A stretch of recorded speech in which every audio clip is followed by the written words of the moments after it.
Autour du Premier ministre pour cette séance de travail, pas moins de 7 membres du gouvernement.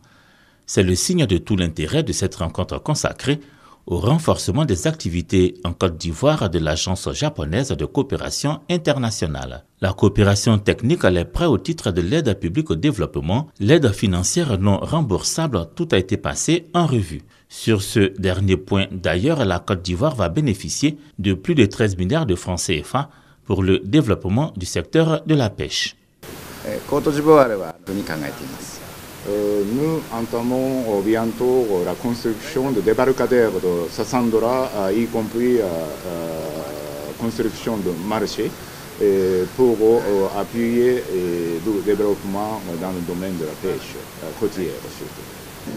Ce sont des projets qui vont nous permettre d'améliorer les conditions de travail de nos pêcheurs. Nous serons en mesure désormais de conserver le poisson.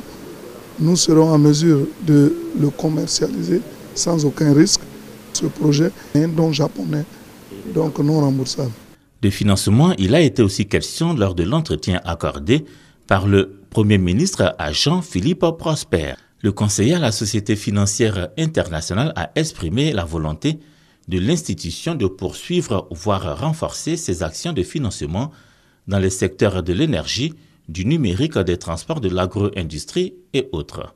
Nous avons énormément de projets en Côte d'Ivoire et je pense que ça va dépendre de comment ces projets avancent, mais il n'est pas impossible que d'ici cet horizon 2016-2020, que nous puissions mettre, je ne sais pas, facilement 2 à 3 milliards de dollars en Côte d'Ivoire. L'ancien vice-président de la SFI séjourne à Abidjan à l'occasion de la conférence internationale sur les impacts des réformes de la réglementation des affaires dans les pays post-conflit.